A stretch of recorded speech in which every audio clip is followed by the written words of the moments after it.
Good morning. How are you guys doing? Good morning. Good morning. Good morning. It is, oh gosh, just before, that clock says 7 o'clock. It feels that way. CMU has not sprung forward yet. We have not. Spring break. Spring break. We're still on spring break there. Okay, fantastic. My name's Barbara Bynum, and I'm one of the forum facilitators, along with Kathy Peters and Judy Ann Files and Phoebe Benzinger.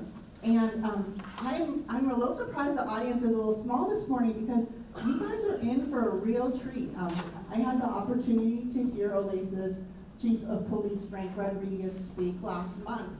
And I was just so inspired, and I learned a lot about the Olathe Police Department. I learned a lot about him, his background, and his philosophy. And so I won't give you much of a bio on him because I'll let him do that. It's part of his whole story. But this morning, let's please give a warm welcome to the Olathe Chief of Police, Frank Rodriguez. Mayor Bynum and this great audience. It's an absolute pleasure to stand in front of you. We're going to talk a lot about relationships and how important they are. I think as a community, especially in my position, and you'll hear about our mantras, my ethos. But a little bit about me. I am born and raised in Oakland, California, to a single mom. I'm the first generation Mexican American. I learned to speak Spanish before I learned to speak English. And when I graduated high school, I was an obstreperous child, as they like to term me.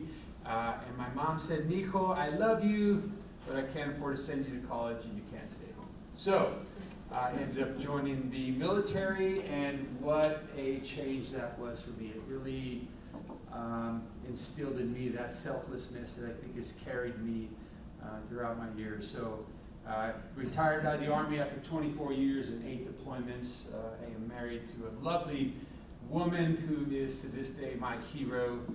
She's an amazing lady, and every day I wake up and she's still there.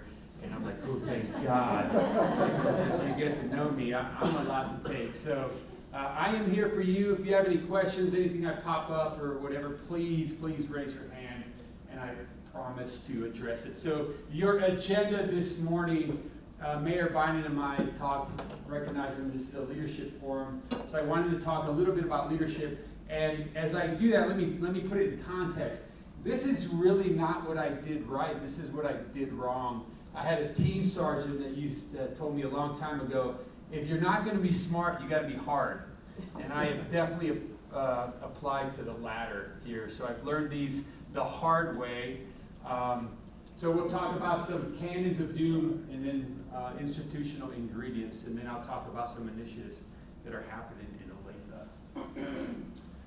Olathe. So leadership for me, I will tell you right up front, I'm a transformational leader. Why is that important, right?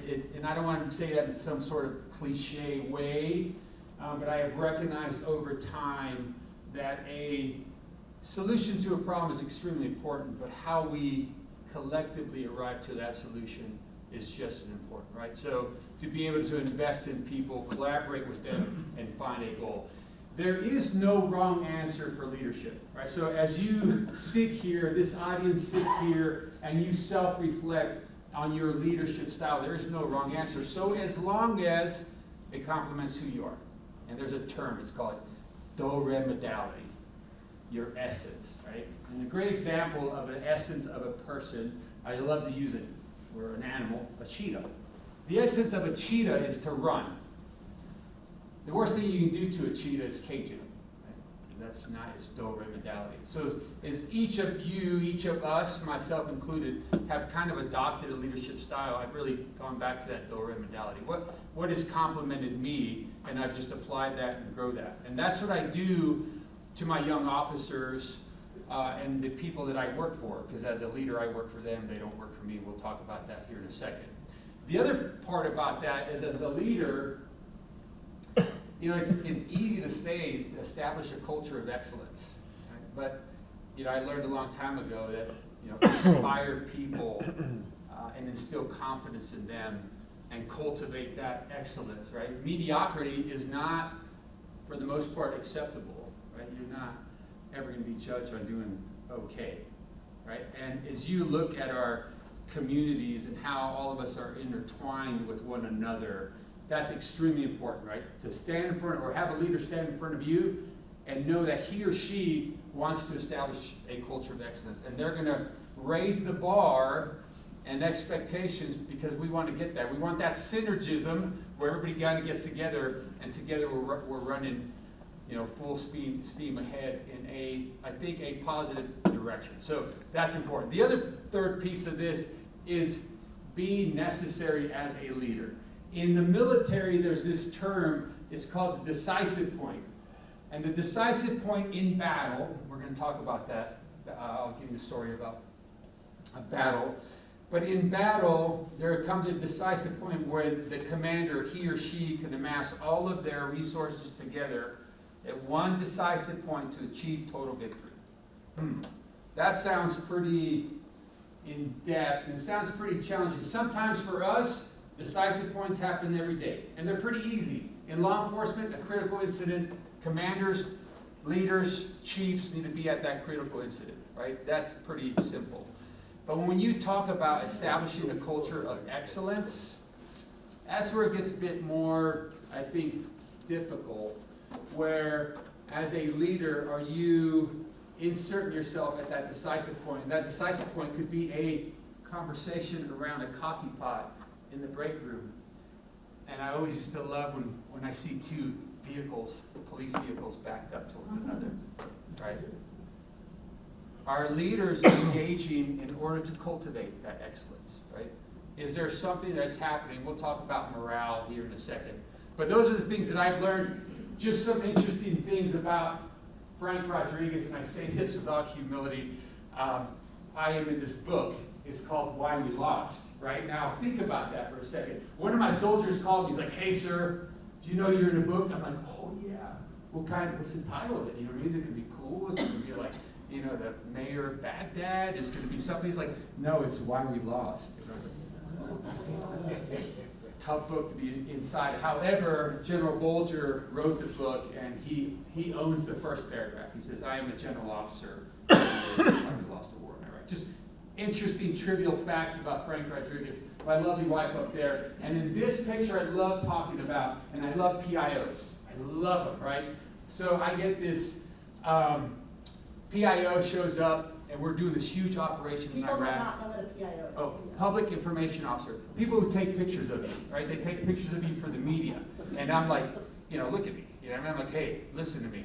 I got 150 meat eaters out there. Don't you take a picture of me. You take a picture of those heroes. Don't follow me around and take any pictures." So we're in this big military operation, and a little touche, right? He takes a picture of me and puts it on the front page of the paraglide in Fort Bragg, North Carolina. So I learned a little bit about not to kind of engage PIOs. They do what they want. Okay, cannons of doom. We struggle with the term "I want to be liked" as a leader. There's an interesting dichotomy of man that if you make decisions on whether or not you will be liked, you will fail, and the people that you want to like you will hate you for it. Right? Interesting. Well, this kind of stems back from the time when we were nomadic hunters, and we had to be part of a tribe or a clan. The lone wolf just died alone. However, it becomes somewhat contradictory to us as people when we become leaders or in a leadership role, because we have to make decisions on what's best for the individual and what's best for the institution, and that's seldomly popular. So I've learned that leadership is a very, very lonely role. There's a great book called The Endurance with Ernest Shackleton. He talks about a ship that he takes to the South Pole and it gets stuck, and he makes this turn. He talks about how lonely he was on the ship as a captain because of the decisions he had to make. Right? They had a bunch of sled dogs, and they got to the point where they had to eat the dogs, and all the crew were very, very attached to these animals, but he made that decision, and not very popular. So there's a lot with regard to leadership that happens that there's a lot of self-sacrifice. But if we choose to be liked as leaders, I have learned the hard way that we will fail. The other part of that in leadership is people work for you as a leader. No, it's actually the opposite way. If I could, it's, they have a pyramid. We've all seen the pyramid, right? The leader up top breaks all the way down, and I would love to flip the pyramid over. I make it perfectly known that I work for those that I have had the honor to be in charge of, and they know that. And I exercise that. How we communicate as an organization really establishes your culture. So how I communicate with my people, or the people that I work for, is every Monday we have an 8 o'clock meeting. Something that simple. We go around, I give them everything that's happening, and then I hear from them, and they provide me feedback. I cultivate that, right? Where they feel that they are a part of something greater than themselves, they have say, and they're valued. I must know everything. I'm not a very smart person, right? I'm like a gorilla gripping a crayon most of the time. Yeah? And I think there's a little comfort in not being very smart, because I don't have to be smart. I just have to surround myself with smart people and listen and make a decision. And I think sometimes as leaders we miss that, right? I don't have to. I'm surrounded by great people. I just have to encourage them to give me their input, right, and their ideas so that I can listen to them and make a decision. Entitlement. Man, we all love big offices and that front row parking spot, but that's not what we do it. The manual of command, right, the honor in that is serving those that you have to honor to care for. That's it. Anything beyond that, you're going to lose sight of that. And when a leader, I think, he or she believes that they have some sort of entitlement, right? That I should have the biggest desk or the biggest office, I should have the front row parking spot, I should drive the nicest car. That's where I think you're in a dangerous place. I'm happy to say I drive the junkiest car in Olathe Police Department. It's 106,000 miles, and the thing falls apart, my radio is chirping, and one of my officers like, hey chief, I'll take that car. And I said, no, I work for you. You have the nicest car. I don't mind I don't listen to that much music, and the music I listen to, I don't need the radio to work that well. So, it sounds really small and minor, but as leaders, we can say all we want, but you have to show people that. And the last thing is, look at me, right? I want to be the face of the police department. No, not at all, right? I want my officers to be the face of Olathe Police Department. I love being the public information officer, so I am the public information officer in Olathe as well for the Olathe Police Department. And the great thing about that is I get to control whose pictures get put on Facebook. And one picture you'll never see, more often than not, is not me, right? It is my officers, and that's extremely important. So those have been my candidates of doom. I would say the biggest thing I watch leaders and I myself struggle with is I want to be liked. Having those difficult conversations. When somebody does something that is probably not in keeping with our expectations of that institution or that person, and I like them, and I refrain or I pull back because I don't want to have that conversation. That's where I'm in a dangerous place, because I want to like them, and I want them to like me, right? But I've learned that if I don't have that conversation, this small problem could get bigger. And we'll talk about problems in institutions. Again, these are things I learned the hard way. And I know it's a hard eye chart. And we're going to talk about that. So it's really a wheel, and the cog is the leader. It's that individual, he or she is really the glue that is holding this machine together. And I mean that in the most affectionate of ways, right? And we'll go counterclockwise. We talked about your leadership style, but let's talk about relationships. Relationships. I will have a conversation with anybody. I want to have a relationship with everyone I can, because I think the biggest danger we have is indifference. When you don't want to talk to the chief because you know he's not going to listen, and you know he's going to get defensive. And that's dangerous, right? We will create a paradox. And it's an interesting paradox society has, that if we don't work together, we'll all suffer over it. I came from Raleigh, North Carolina, and during the George Floyd's incident, the city was on fire every night. I had my agents out, we were doing what we could, but it was burning. And it was just sad because we had come to a point in society where indifference set in a long time ago, but now we're not talking to each other, and we're all suffering for it. So, relationships. Sometimes you just have to Ponch and John it. Remember Chips? You guys remember Chips? Man, I love Ponch and John, especially me being Hispanic, and at the time I had hair, so I was like, oh, and I wanted a motorcycle and the boots. Well, interesting trivial fact about Ponch and John, they really hated each other. You could Google it. They hated each other. However, when they had to do their job, they worked with one another, and you would never tell the difference. So sometimes, I'm not saying that as leaders, we have to love each other and be all, friendly and really have that, but we definitely have to Ponch and John it, right? We have to have that relationship where we can talk to one another.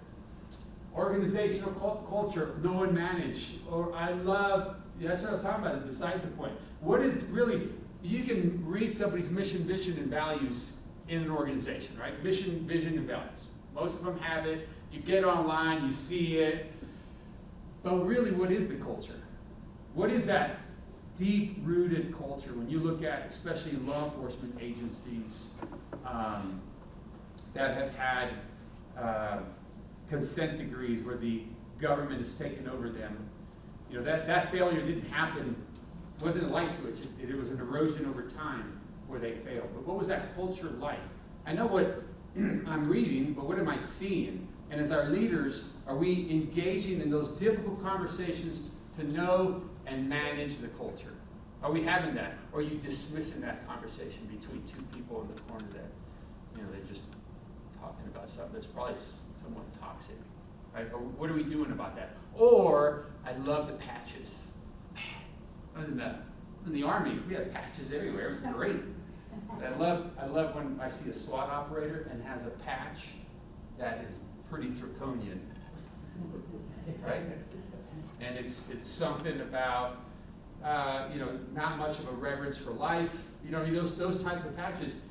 I mean, think about that. Is that the culture of that organization? When the SWAT team knocks on your door, mind you, you've probably earned it to get there, but are they gonna be very controlled in their actions, or are they completely, right, violent, and they're gonna exacerbate the problem?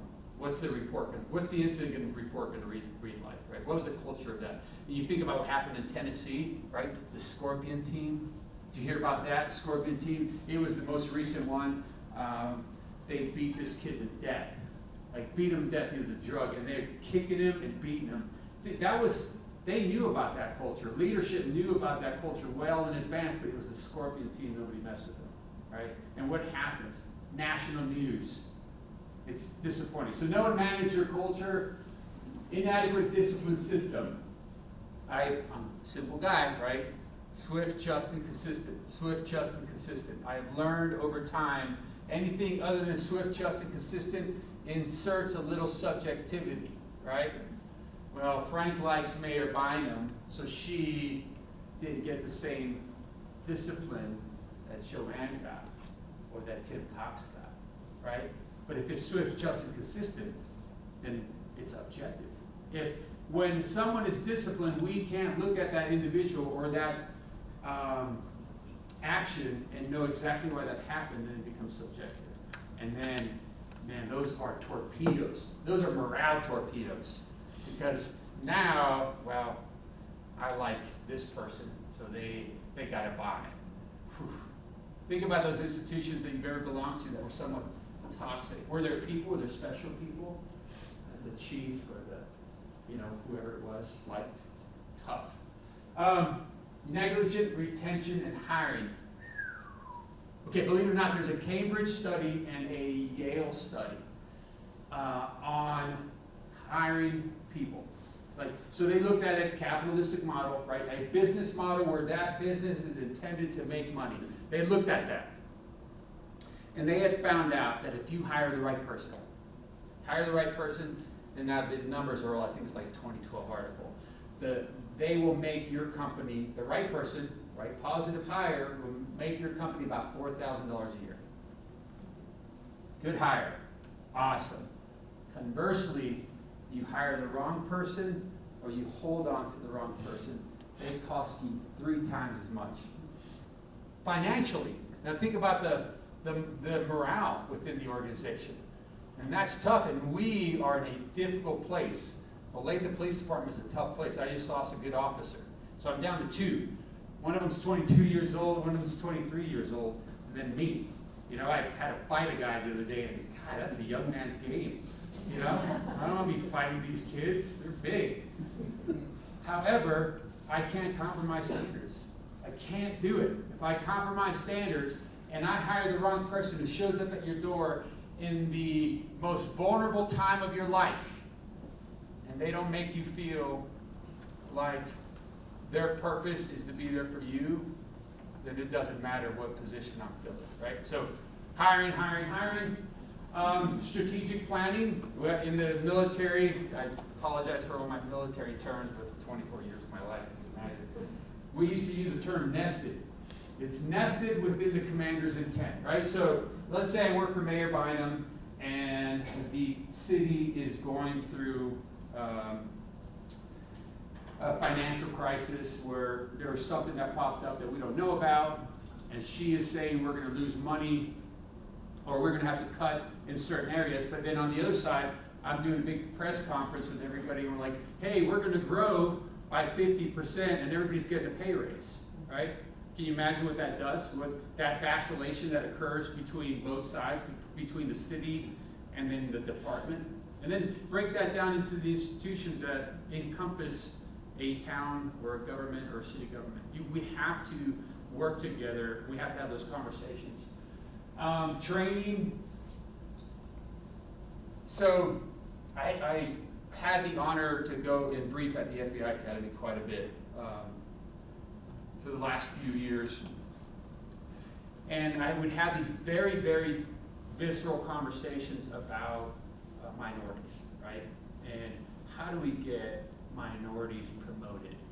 And I think whether that is, females or minorities in general, my stance has, and it is now, that when you walk into an institution, I don't care what it is, if you have a roadmap that takes you to what you want to achieve, that in and of itself, that objective standard, where a male of a certain ethnicity or female of a certain ethnicity knows what it takes to be the chief of police, that's an objective roadmap. And people will gravitate towards that. You'll create your own magnetism for that. What you can't do is go out and change standards. I mean, how insulting would that be?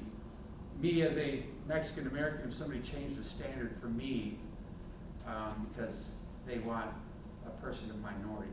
History won't judge me on my ethnicity, just my performance. So it's sad. So training for me is extremely important. I have a roadmap.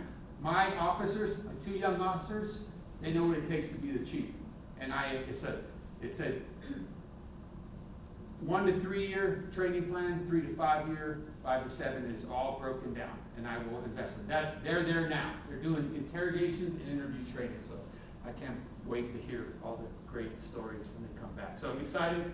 High risk policies, use of force, and chase policies. Use of force, chase policies. Use of force. Those are your 2 high risk policies in law enforcement. Affect all of us.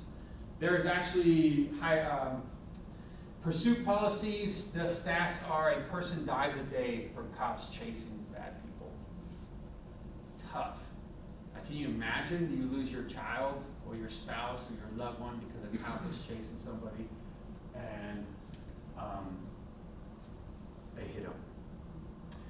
So it's a slippery slope for us as a society. It's something we have to continue to evaluate, because I came from Raleigh, Durham, and we didn't have a chase policy. Here is the policy. If you're in a neighborhood in Durham and you go to pull over a car and that car runs from you, you can't chase it. So what do you think happened? Every drug deal that was happened in the city, in neighborhoods. It was tough, right? We talked about paradoxes earlier. That's a tough paradox to be part of. So I'm not saying have a chase policy. I'm just saying, if we don't have a chase policy, there are always repercussions to both, goods and bads. But that's something that's constantly being evaluated, something that should be constantly discussed amongst all of us, talk about it. The other one is use of force. What's the use of force, right? Escalation, right? That I don't immediately draw my weapon and shoot someone, right? We don't carry weapons to hurt people, we carry weapons to protect people. We don't shoot to kill, we shoot to stop the threat. Those are pretty simple things to remember. However, I think we get lost in translation sometimes of where we're at. And are we doing everything we can? Are we applying all the tools necessary before I get to draw my weapon? This kid I fought with on Thursday, he is violent as they come. And if I could show you the video, I would. He's a dangerous individual, and it scares me because I don't know that I couldn't reason with him to begin with. I knew we were going to fight. But now, imagine when he gets a weapon, and he's supposed to have a weapon in the middle council. But it's tough, but these are the conversations we have. Okay, the last thing I want to talk about is the leadership role. What's our roles as leaders? And the biggest thing is our ability to communicate with one another. And I have a story that kind of highlights that ability to communicate. So, African American mom says, I am scared to send my son, my black son, to the store at night because I'm afraid he's going to get shot and killed by a white cop. Okay, that's an emotionally charged issue. Now think about it from the leadership perspective. Okay, how do we have that conversation with her? Well, here's what I think about quite a bit. My daughter, the princess. Right? 2 boys and a girl. Now, it's kind of sad to watch. My son's always like, ah, and she came in and I'm like, ooh, wow. And my wife's like, you just like went from like hero to such a wuss in a second. Okay, so the princess is going to college, and she picks an all-girls school.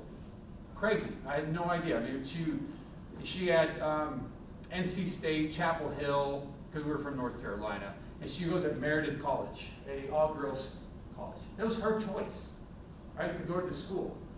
So, to my knowledge, Meredith College, an all-girls school, has never had a violent rape or a rape in the school.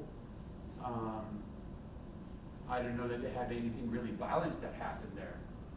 But when I went to talk to the dean about my princess attending his college, do you think I wanted the dean to give me a weather report?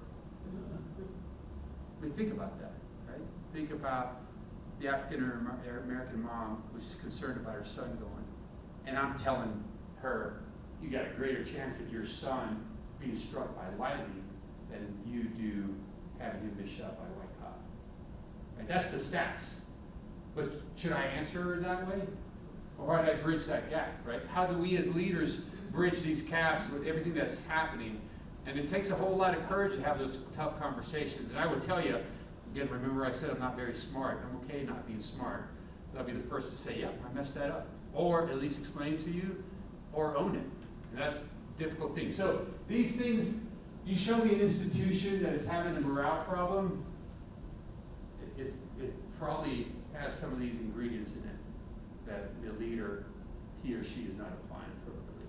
Again, it's just my take on it. So how then have I, through all of this, land in front of you on early morning, March 20th, to talk about this deep, I feel like we should hand out coffee. This is like intense. I'm like burning brain cells up here. To talk about crime principles. So how do I fight crime? How do I take all this? I've learned a long time ago too, people don't really care about your experience, they just care what you do with it. Right? So I'm doing everything I can. And there's going to be a common theme here. This is why I love standing in front of each of you and talking, because I need you. Right? I need you. This, I swear I mean it. When our officers go out, when our non-sworn personnel go out and engage with people, every person we meet is a customer and a partner. Because we are prepping for that bad day. And if I'm not putting equity in the bank right now to have a relationship with each of you where you get to know me, then how can I ask that of you in the worst of circumstances when one of our officers has shot a minority in the middle of the night? And now, right, Herman Melville, ignorance is the parent of fear, right? Now we separate. And now we're like, well, I don't know who he is, but I am scared of him because he's got a weird haircut and he looks like the Hitman from Hitman Agent 47. I don't like that guy. And now we're on both sides of the street. The media comes here and just fuels that fire and we burn. That's what happened in Raleigh. I say that knowingly because that's what I experienced in Raleigh. So I mean this, and this is my theme. This is my mantra for the Olathe Police Department. And as I go through these slides, please we'll keep going back to that. It's a underlying theme. So to fight crime, Frank's humble opinion, there are 4 things that have to happen simultaneously. You can't be too heavy on one side, cannot be heavy on another side. You hit them all simultaneously. And you're attacking those every day. So when my young officer drives away in his car, I'm looking for a female, so if anybody's interested, please come see me afterwards. He knows to hit all 4 of these, right? He can't handle the prosecution side. That is beyond us. We'll talk about that in a second. But what is he doing right now to address all these things? The deterrence, intervention, and prevention. We're hitting all these things. And here's what we're doing. I have to have a great relationship. I have a great relationship with Seth Ryan, the district attorney. We are on the same team. My job is to make sure Olathe Police Department gives Seth everything he needs so that Seth and his team can do their job. And they are in a very, very difficult position.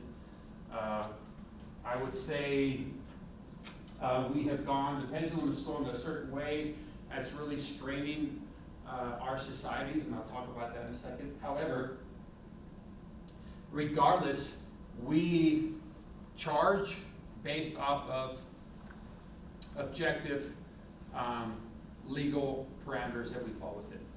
I am not concerned about what may happen at the court.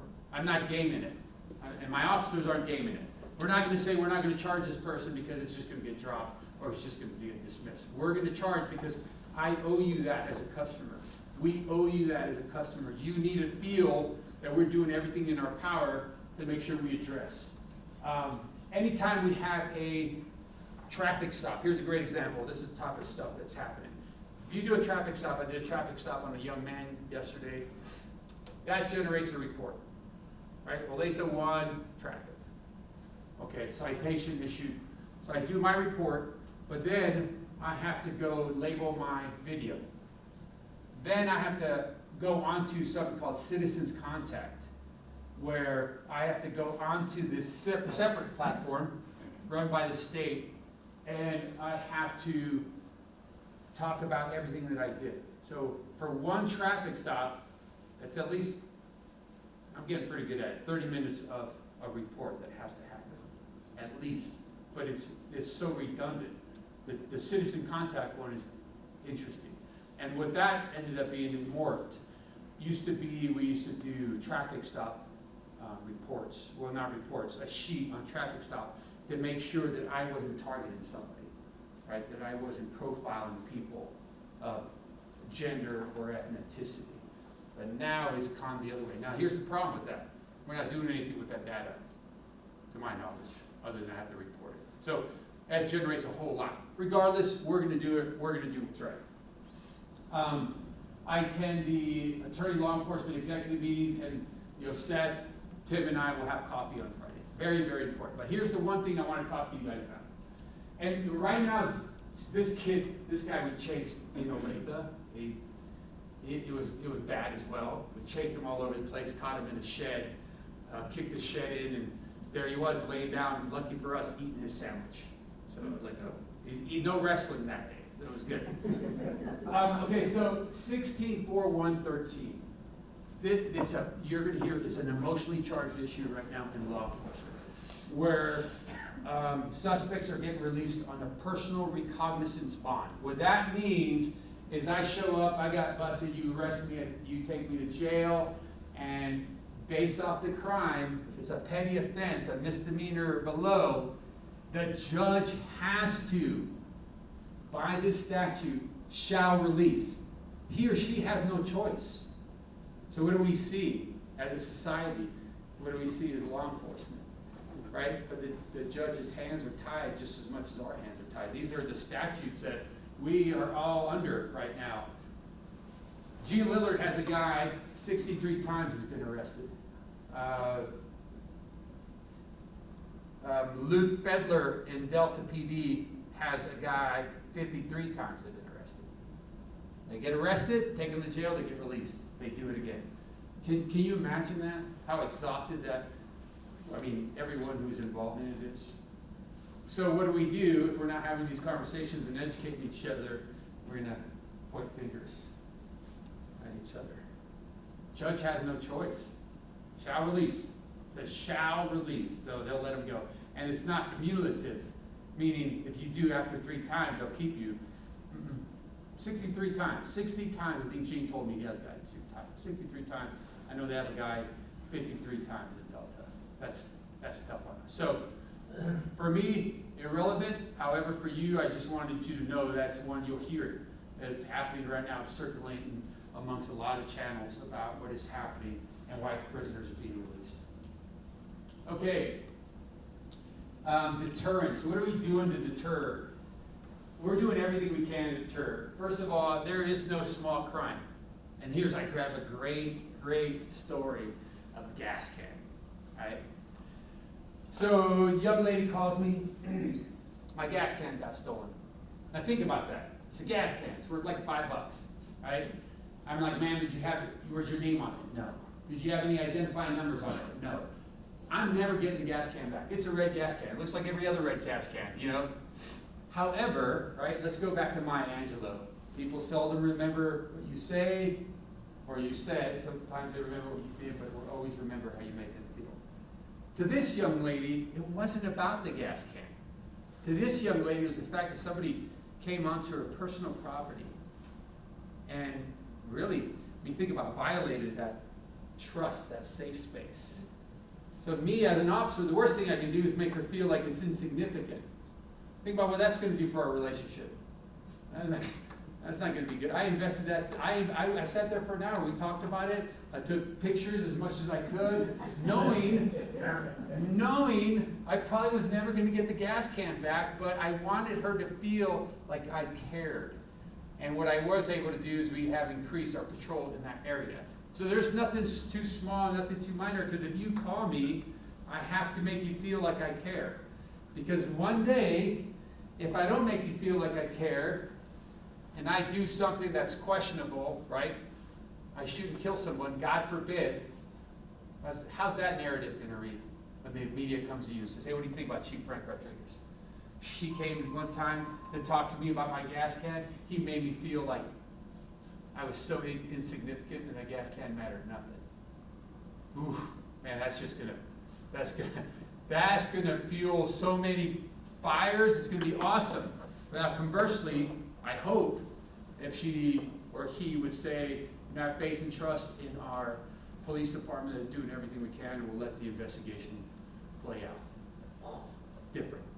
That's a different thing for us as a community. Our town may not, though. Hopefully not. So there is nothing that small. Relationships. We're doing what we can to build it. Intervention.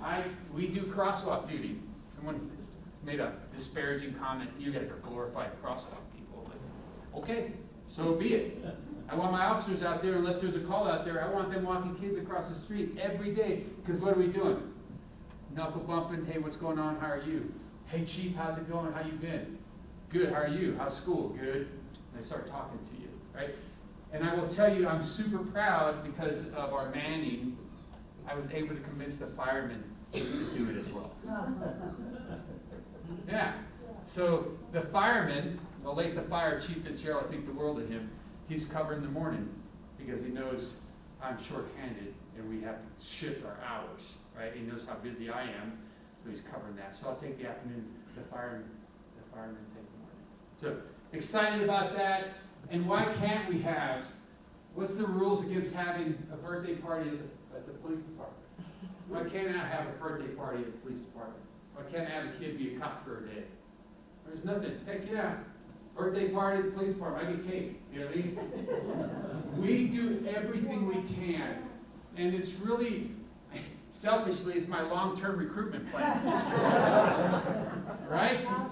Yeah, what I'm trying to do is get these kids, and I'm trying to change the dialogue that happens around the table when people are saying, you can be a doctor, lawyer, physician's assistant, Wall Street trader, and they can say, maybe you can be a police officer and make a difference in people's lives. So that, for me, extremely important. We're doing what we can. And then prevention, right? So, if you look at these things, I know they're somewhat redundant. However, each and every one has his role. The prevention piece is just important. Remember, I want my officers hitting this thing simultaneously. When they're driving around, they're looking for speeders, they're looking for nefarious activity. But if there's kids playing basketball, get out of your car and go play basketball with them. Right? And I'm very proud to say that the Olathe Police Department has a very controlled, finally good relationship with Olathe Middle High School, and we have an intern program. So I will share something between us. I won't say names. This young lady came from a very difficult background, where her experience with law enforcement wasn't the greatest. However, the manner in which she was treated, she wanted to be an intern with us. And she's a beautiful soul. It's awesome to watch her come and be part of the family. And we absolutely bring him in. And then Cody, the young man, he's with me now. It's amazing. He rode me yesterday. He's a great kid. But those are our futures. And Steve and I had a conversation earlier about, I got to get these two on a roadmap so that I can get them back later on, right, to be Olathe police officers. Social media is important, right? We get to know the individuals, Alex Angel and the puppies. I think that quote, what I posted is sometimes we get to save puppies. And that's what we did. We saved puppies, and that was well received. Coffee with the Cop, we will have it again probably next month. It's a great opportunity for people to come see, meet, and talk to us and have good, I think, conversations with us in a very, relaxed environment, and a cup of coffee on us. And then the big thing up here is recognizing our people, right? This is Gabby Perez. Gabby runs the place. I work for her.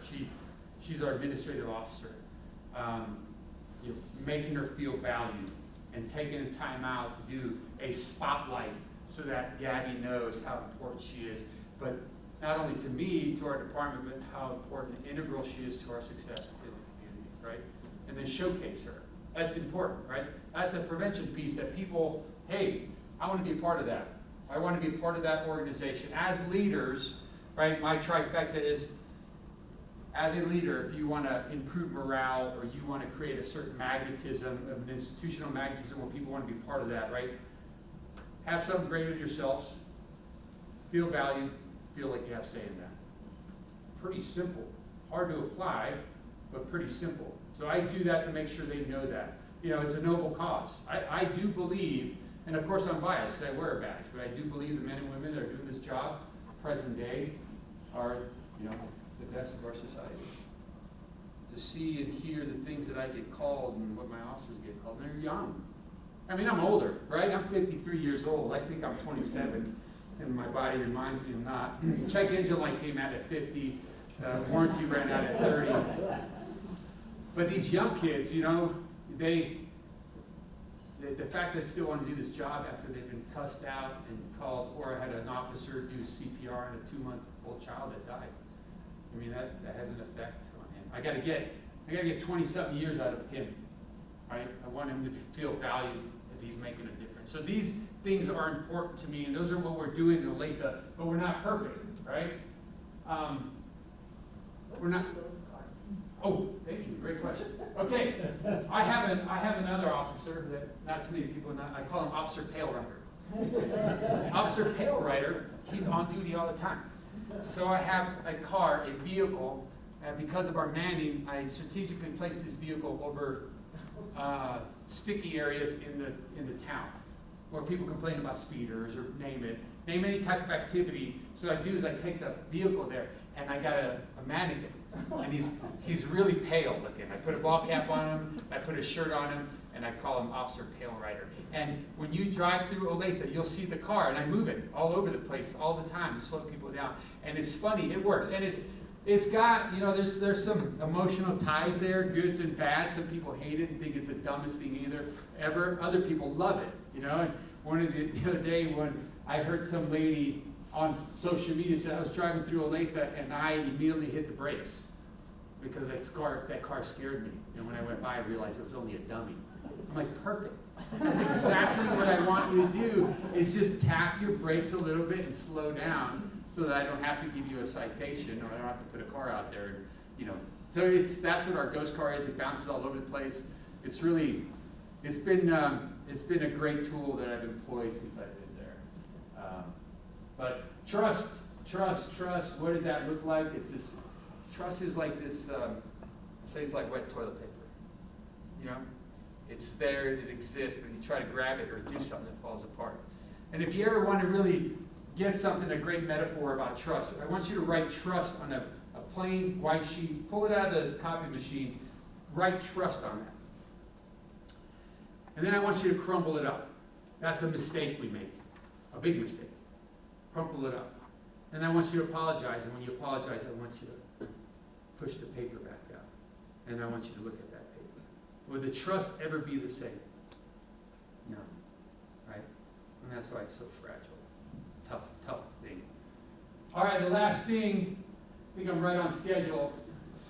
I told you I was telling you something about having to be overseas, and I have a huge reverence for life. I'm not proud when I say before you, and I try not to get emotional when I say I've seen and done, you know, the worst of humanity, right? Seen the worst of it and done the worst of it.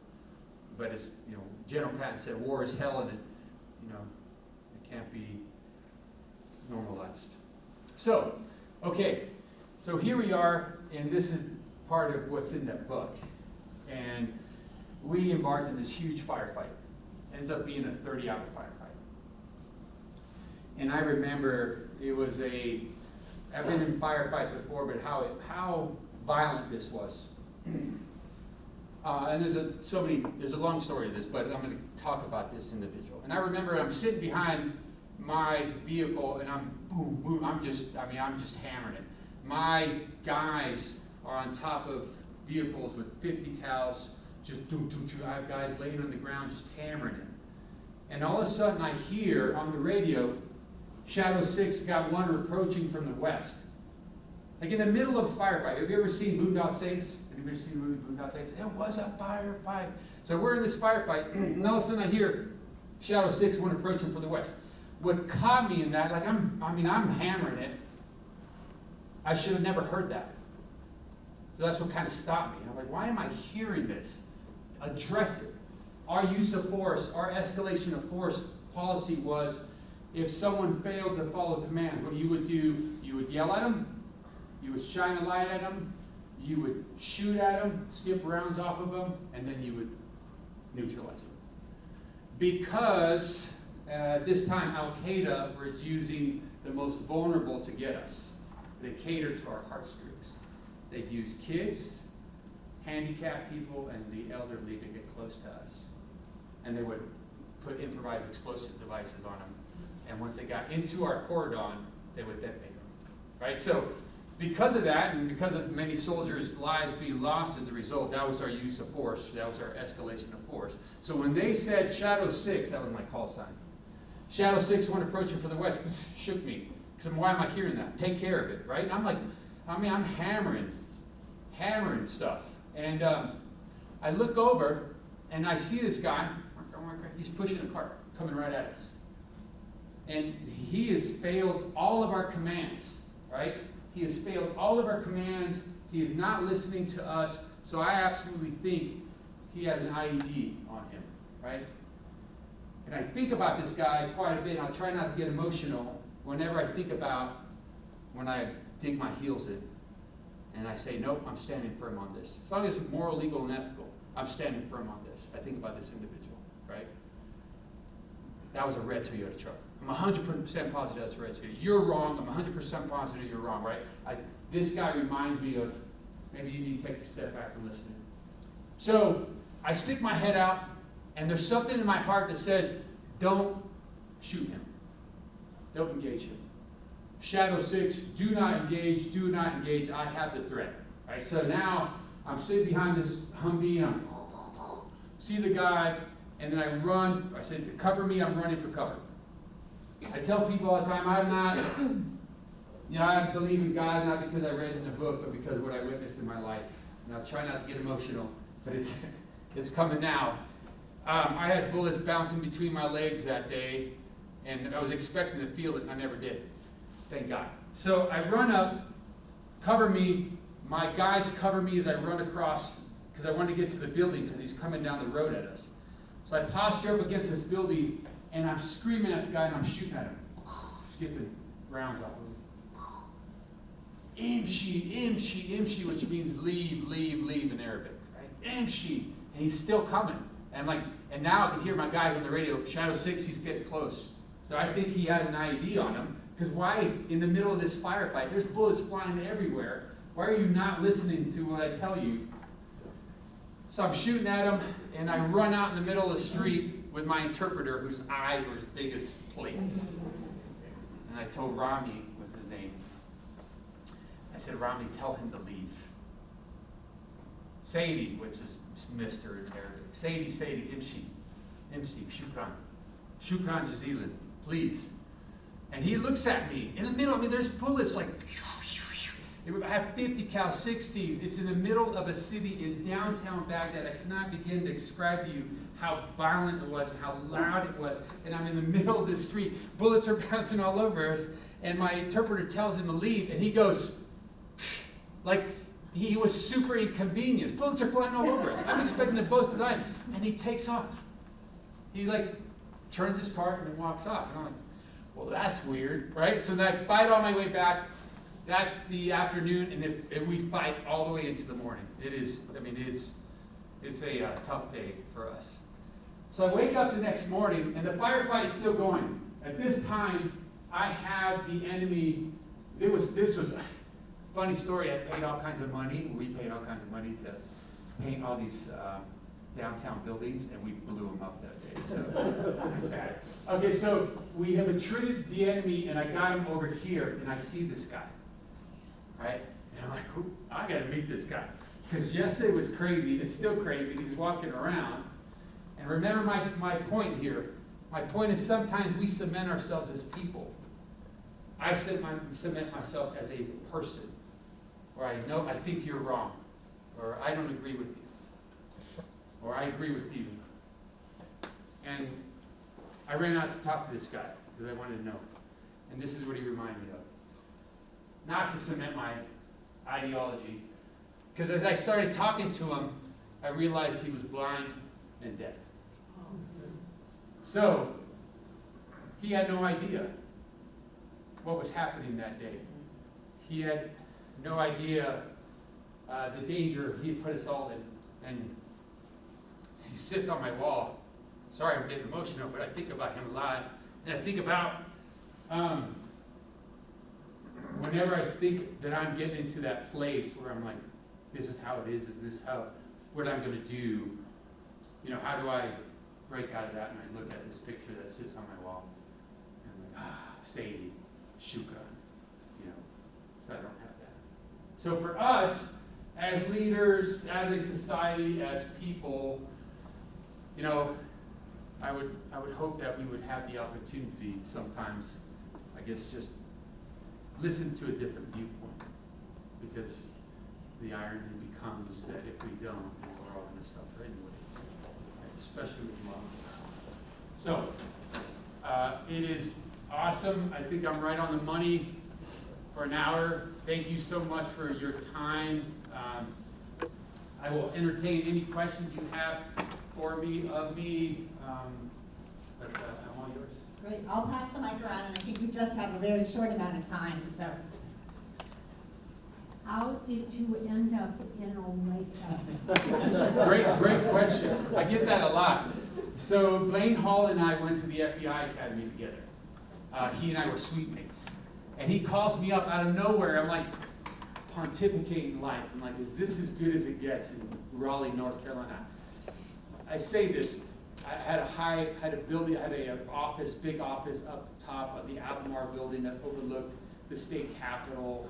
I was in charge of all of North Carolina investigating high-end fraud. I had agents all across the state, 4 districts.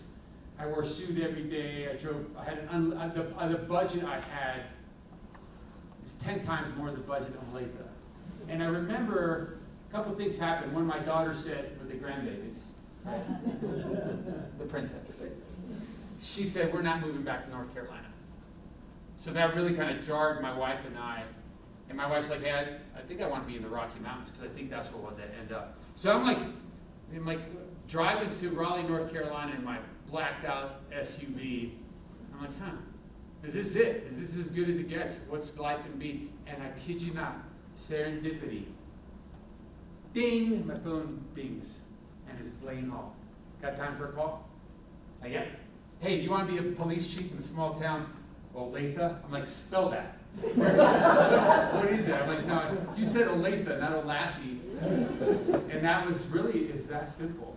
And it just, I think, again, I don't, I'm not a preacher, but in my life, the good Lord's put me where He needed. And everything closed, all the other doors closed, and I'm so happy to be here. And we have no intent of going anywhere else, right? This is not a stepping stone. This is it. I'm 53 years old. I'm going to ride this one out, and then after that, do whatever my wife says. I do that now.